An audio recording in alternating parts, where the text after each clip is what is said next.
nombre del Padre, del Hijo y del Espíritu Santo. Amén. Amados hermanos, en nuestro Señor Jesucristo, nos encontramos en el 19º domingo después de Pentecostés. Y tenemos la parábola del gran banquete regio, de las bodas. Pero antes quiero, a modo de información, comunicarles hasta dónde llega el salvajismo estúpido del sedevacantismo visceral. El loco, porque hay que decirle el loco, de Schettino, ya encontró a alguien que se le adelantó, otro loco igual que él o peor que él, por allá, el del famoso tal Elías, no sé si se acuerdan, del cual también se hizo alguna pequeña mención, creo en Radio Cristiandad en su momento. Muchos nos alegrábamos porque parecía bien orientados, pero a mí siempre me sorprendía porque digo, ¿de dónde sale este con tanta ínfula? No vaya a ser que se raye el disco. Pero hasta ahora va bien encaminado, pero ¿de dónde tanto énfasis sin tener bagaje teológico? Porque ¿de dónde sale así con tanto? Digo, esperemos que no se desvíe. Pero, bueno, terminó queriendo defender la tradición según el rito bizantino, que es uno de los ritos de la Iglesia de Oriente. No se sabe bien quién lo ordenó o quién lo consagró obispo, entonces ahí hay una duda tremenda de la línea. Pero lo chistoso es que no solamente él hizo a otros obispos, incluso yo conocí a dos tontitos que vinieron aquí, los fui a ver para ver de qué se trataba, de una ignorancia total, parecían más monjitas que monjitos, pero bueno, incluso estaban en la casa de un padre ortodoxo, y le digo, pero ustedes cómo están aquí en la casa de este hereje. Yo no sabía, me enteré cuando entré.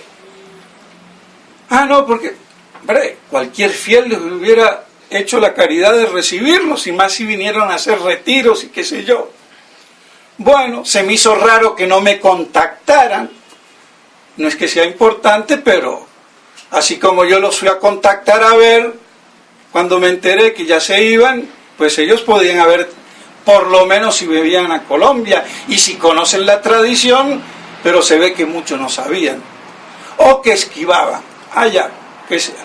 El hecho es que hace del 14 de octubre, creo que unos días, proclama el tal Elías con los otros obispos reunidos no sé en qué parte de Polonia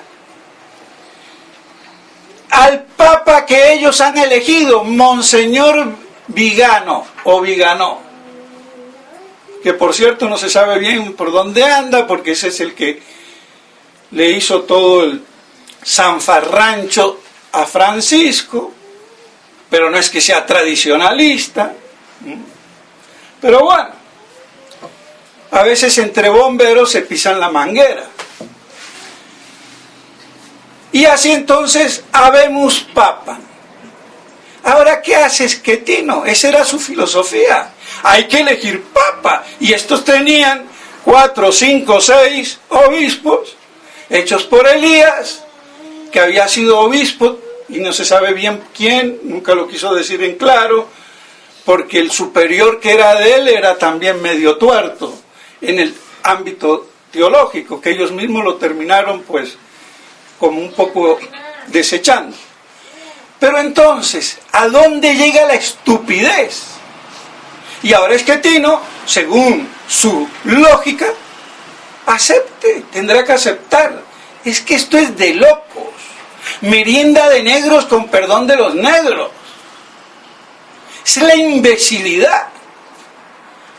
Pero como hay 1000 formas de elegir un papa según estos idiotas, y el de José Ramón, allá en España, también, con su blog de Sede Sapiense, Oman, que también le hace el juego, el decrépito, porque ahora que renovó la foto después que le dije que parecía monjita, con carita de yo no fui, que empiana, que mire de frente, ya puso una foto que es la realidad, la vejez que nos llega a todos. ¿Para qué andaba con esas idioteces? O se envejeció de pronto. Pero bueno, o sea que los sablazos llegan. Como Monseñor Williamson también, con su carita que después la cambió. O sea que algo llega. Entonces este Schettino, ¿ahora qué va a hacer? Tiene que aceptar la elección. Bueno, no creo que el Monseñor Vigano se dé por aludido, porque será modernista y lo que sea, pero no es imbécil. Pero bueno, esa es la noticia. Pero vemos en la rayadura mental que cae en esta gente. Al Papa lo erige el clero romano. No el chino, ni el japonés, ni el polaco, ni el de Buenos Aires, ni el de Nueva York. El clero romano.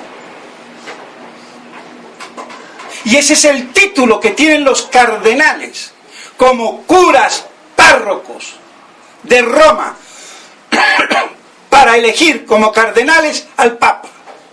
Y no hay 20.000 formas, ni 1.000. Hay una. Y punto. Lo otro si es por votación, por aclamación, con el pueblo detrás, como era al principio, pero es el clero romano que elige a su obispo, como se han elegido siempre en la iglesia los obispos, antes que se centrara la cosa y fuera el Papa el que los eligiera. Siempre fue el clero de esa diócesis. Y venían los otros obispos de las diócesis aledañas y lo consagraban. Ese es el asunto. Entonces no hay 20.000 formas. Y lo que puede cambiar es el modo, si es por voto, si por aclamación, si lo hago yo con el pueblo detrás, o por delante, o por lo como sea.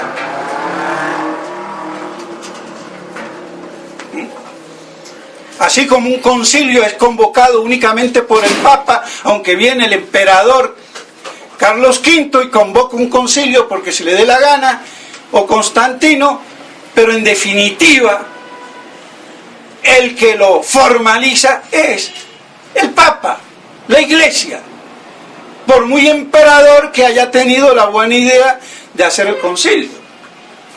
Claras las cosas. En la Iglesia no estamos por inventar nada. Entonces se acabó. Pero qué locura, qué imbéciles. Y eso es el tucismo puro y duro de Schettino, que es el más rayado de los tucistas. Y eso sin entrar en el problema genealógico de si validez o qué es lo que pasa. Pero bueno, ya vemos. Entonces hay que elegir papa. Ahí está. ¿Qué va a hacer Schettino? Se le adelantaron. A ver, pues bien, corto aquí y vamos con el Evangelio de hoy. Pues bien, vemos las bodas. Nuestro Señor siempre parece enamorado de las bodas. Y ya creo que algo sabemos de las bodas. Y en estas bodas tremebundas,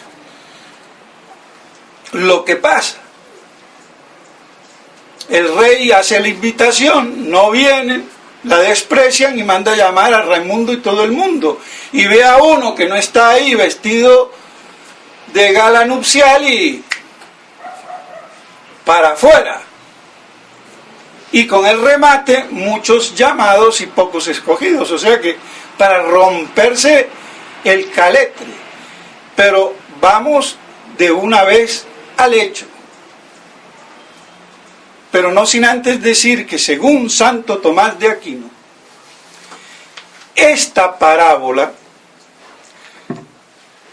muestra el rechazo, la reprobación del pueblo elegido y el llamamiento a los gentiles.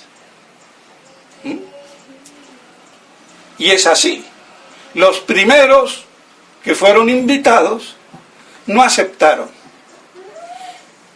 Y vinieron entonces los de afuera, los gentiles. Entonces hasta ahí claro y perfecto, no hay problema. La reprobación del pueblo judío que rechaza el llamado de Dios y la vocación de los gentiles. O sea, de nosotros. Bueno, yo bien no sé si soy gentil. Sé que no soy judío. Eso claro. Y le tapé la boca a los de forro católico. A ver. Pero soy semita.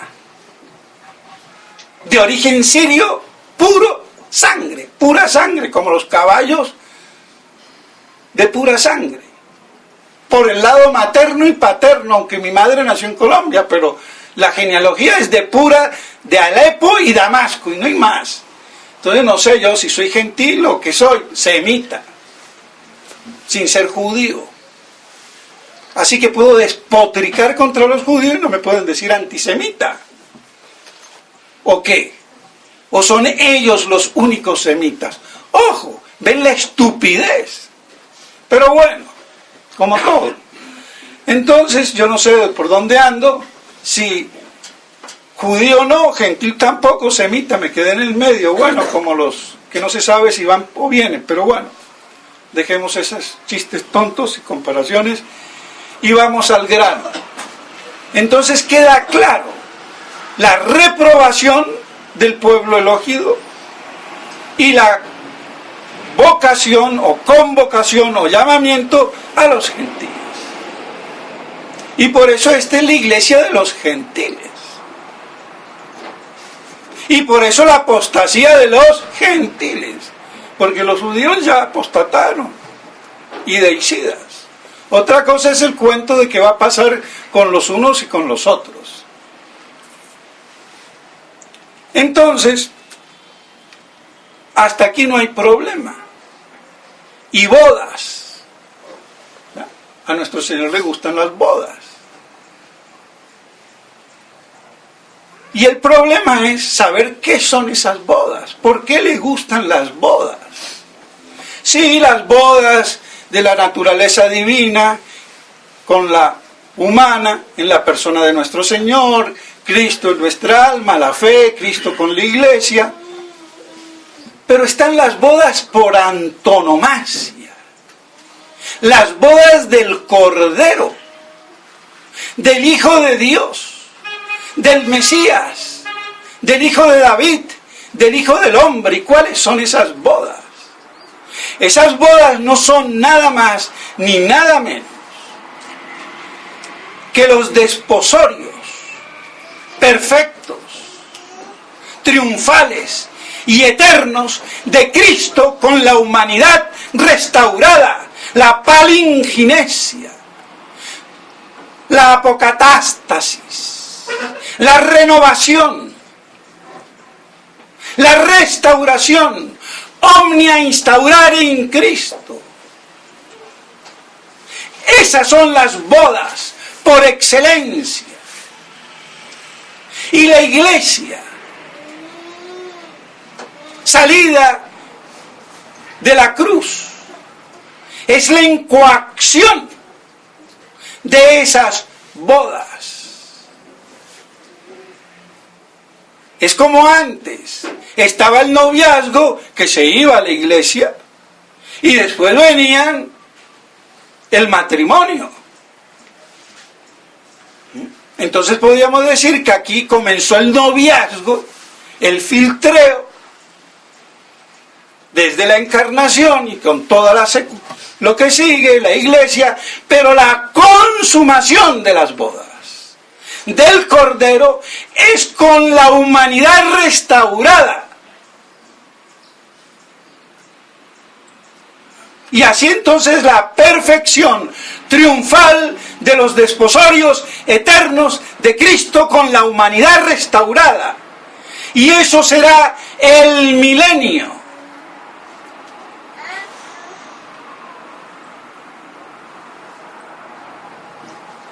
Ahora, ¿de dónde me lo invento? ¿De dónde me lo saco?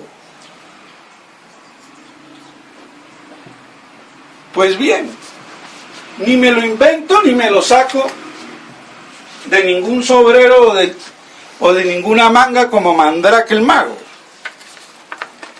Esto de las bodas nos lo dice el mismo Apocalipsis.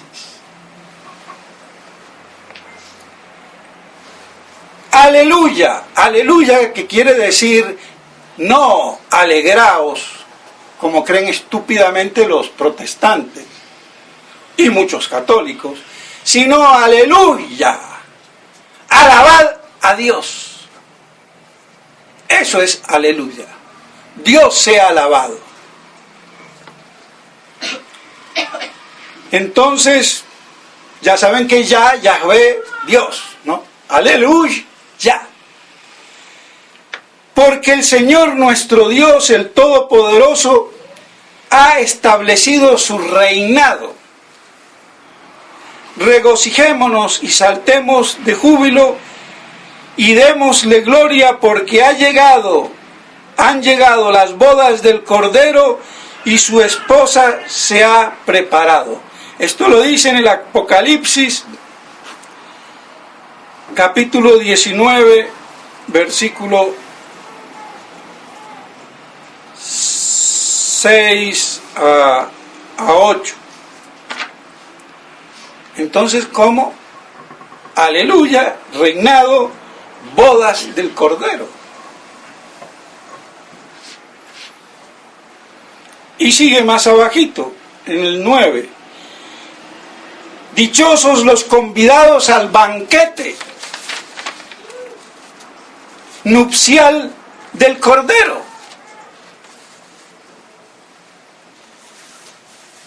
Y versículos más adelante, donde se habla del triunfo de Cristo Rey, dice: Rey de reyes, Señor de señores, venid, congregaos para el gran festín de Dios.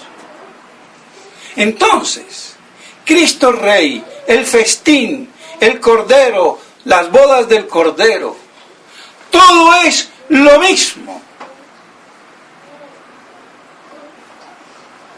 Es la plenificación de esa unión de Cristo con la humanidad restaurada y reunida bajo un rebaño, bajo un solo pastor, la gran promesa que atraviesa todas las Escrituras.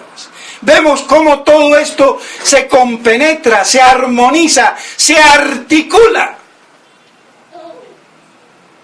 Y es como el engranaje de un reloj fino. Si le meto un grano de arena, lo reviento. Y eso es lo que ha hecho Satanás con las bodas del Cordero.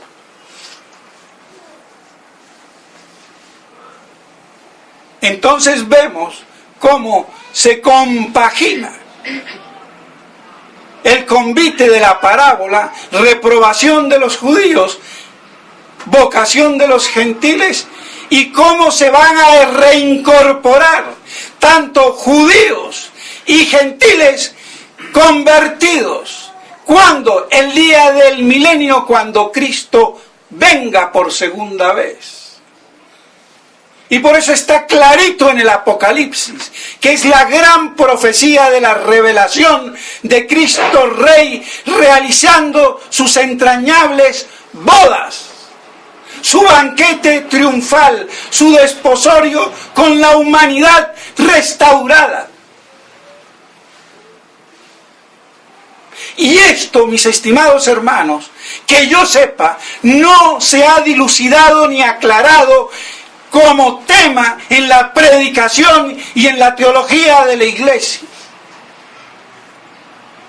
No es del acervo común de la predicación. Lamentable. Pero es así. Entonces vemos cómo se compaginan estas bodas. Y si nos atenemos a lo que dice el padre Orbe, el especialista más acendrado de los 3 o 4 siglos de la iglesia primitiva y sobre todo de San Irineo, que nos habla de la primera resurrección, distinguiéndola de la segunda, de los transformados y de los viadores, que no morirán.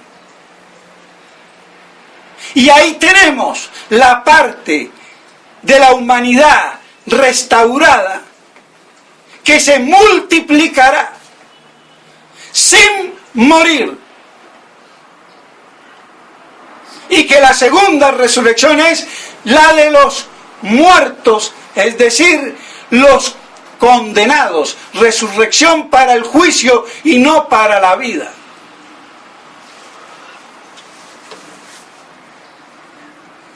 Entonces vemos cómo estas bodas van a constituir un privilegio, no solo para los de la primera resurrección, que según San Irineo son todos los que mueren en Cristo, pero por categoría jerárquica,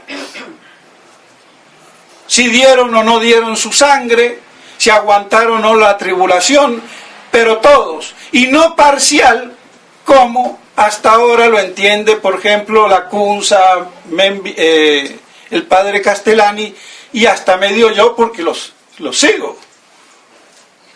Pero ahora hago la aclaración, porque pesa más San Irineo, que no solamente es padre de la iglesia, obispo de la iglesia y mártir de la iglesia. Ojo, tiene todos los títulos por haber, le faltó ser papa, pero bueno. Entonces, tiene peso. Ahora, ¿cómo será? Pues bien, entonces los viadores,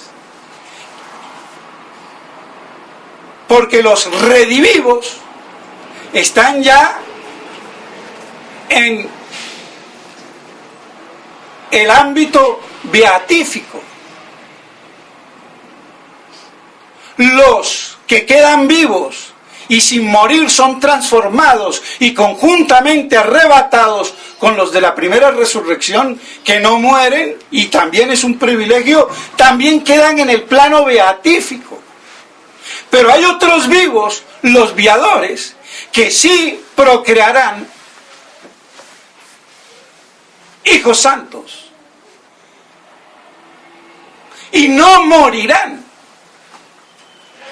Entonces no están en el régimen beatífico, están en el régimen humano. Y digamos carnal, entendiendo carnal como procreativo. Pero que será un resto mínimo. Y aquí es donde viene a encajar literalmente el tema de muchos llamados y pocos escogidos. Para cortarlo. Exactamente, literalmente. Aunque antes había dicho, sí, los de la primera resurrección, pero si son todos los que mueren en Cristo, entonces no puede decir que muchos llamados y pocos, porque son todos, no pocos. Si son los transformados, igual. Pero entonces, ¿a quién se refiere? A la parte de la humanidad que queda todavía en el orden de la procreación. Porque los otros no procrean. Ni los redivivos, ni los vivos transformados. Los que procrean son los vivos, no transformados, pero sí santificados.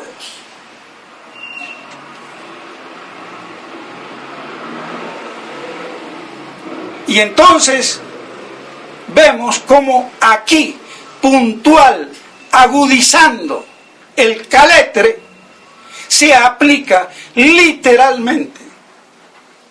Porque es evidente que la famosa interpretación de muchos llamados, pocos los elegidos o escogidos, a la manera kempiano jesuita que predominó, muchos llamados a salvarse y pocos se salvan, lo cual es una estupidez, porque no son muchos llamados a salvarse, sino todos. Y por eso Cristo es redentor de todos los hombres y no de muchos. Incluida la Virgen, porque ella es redimida preservativamente. Y por eso es la Inmaculada. Y nosotros liberativamente, y por eso no somos inmaculados. Ni aun San José, como quería heréticamente el bueno o el bruto del ingeniero Gorostiaga, que fue uno de los que hizo el seminario en la Argentina. Bueno, pues bien,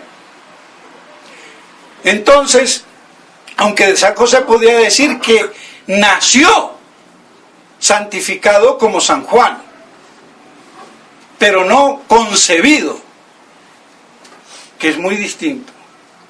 Bueno, hay que distinguir, es del sabio distinguir, y para distinguir hay que conocer.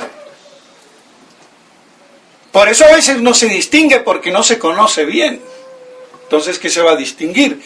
Entonces, queda claro que no se puede, no solamente como dice el padre Castellani, a medias, que no se puede decir muchos literalmente, sino tomarlo un poco elásticamente.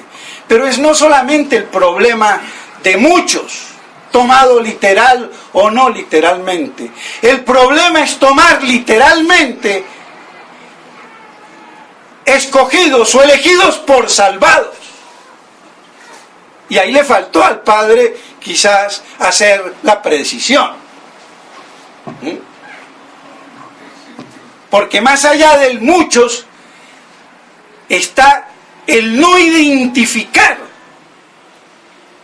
salvados con escogidos o elegidos, porque el pueblo judío fue escogido y elegido, y vemos que de salvado todavía no se ve bien la cosa. Si vamos al caso, la misma parábola me está hablando de un banquete donde entra Raimundo y todo el mundo, y solamente uno. No sé cuánto valía, y él me dejó un saldo, una parte, y solamente uno al fuego eterno. Y todos los comentadores dicen que ese vestido nupcial es la gracia. Entonces, no son muchos ni pocos. Si vamos a tomar elegidos por salvados, uno solo de todos los invitados se condena. Entonces es evidente que no hay que tomar estúpidamente, y me perdona, porque ya uno se calienta en esta lucha apocalíptica de las estupideces que caldean y polulan, y hay que ponerle finiquitación a las cosas, por lo menos teológicamente con doctrina, que para eso tenemos el cerebro. Y por eso en el Eclesiástico nos dice que el sabio tiene que escudriñar las Escrituras para encontrar el sentido oculto, es decir, el profundo que no se ve en la superficie. Hay que bucear y no solamente ver los pescaditos por arribita, a nivel. Pues bien, entonces tenemos que es inaplicable. Ahora, ¿cómo los jesuitas? Y en los retiros espirituales, esta es la banderita, muchos llamados y pocos salvados. Hay que ser imbécil. Y si hubo algún santo que lo dijo, pues los santos son hombres. Y todos como hombres somos algo imbécil. Porque qué imbecilidad la de pecar, grande o chiquita. Y la única que se salva es la Virgen Inmaculada. Listo. Si no se agranda, no se achica. Entonces, esa estupidez de interpretar equiparativamente escogidos o elegidos por salvados no cuadra, no pega, porque justamente como dice el padre Castellani, nuestro Señor no quiso revelar eso. Y además su obra redentora no va a ser un desastre. Pero eso es ya otro cuento. Pero si mi manera jesuita de predicar es el temor al infierno, es que la muerte del diablo. Imbécil.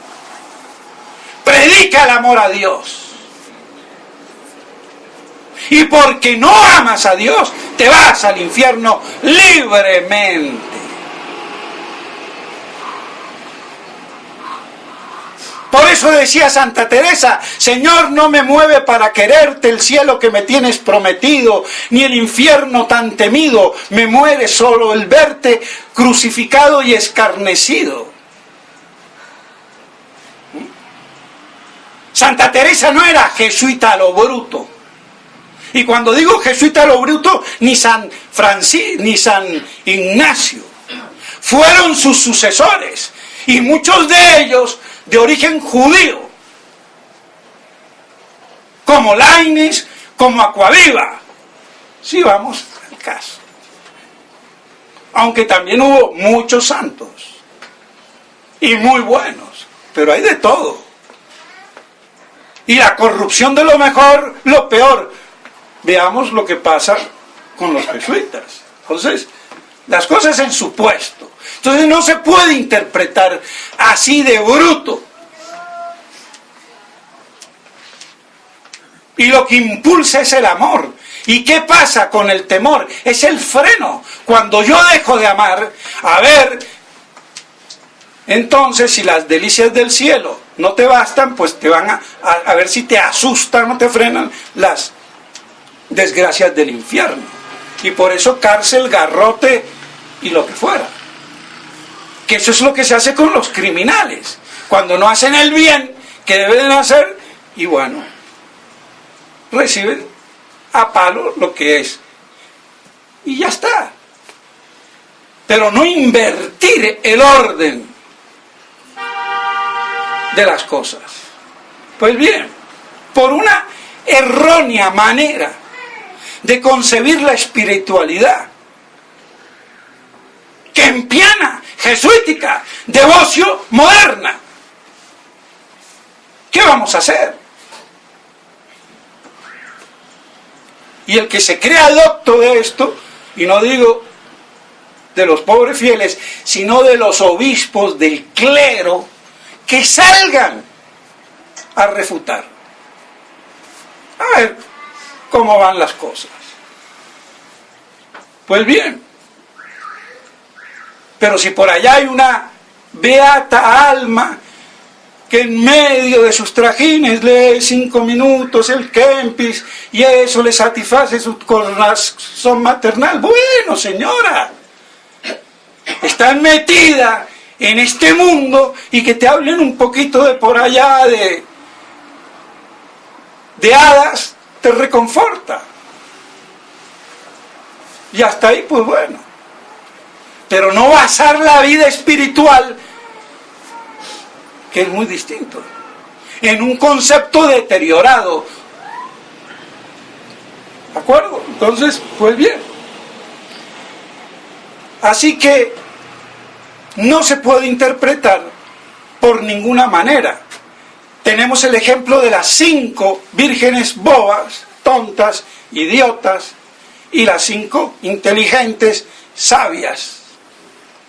Y ya no es que se condena una, ni mucho, ni poco, exactamente la mitad, 50%. Entonces está claro que nadie está hablando nuestro Señor de si son muchos o pocos los que se salvan. Queda claro y no insisto más.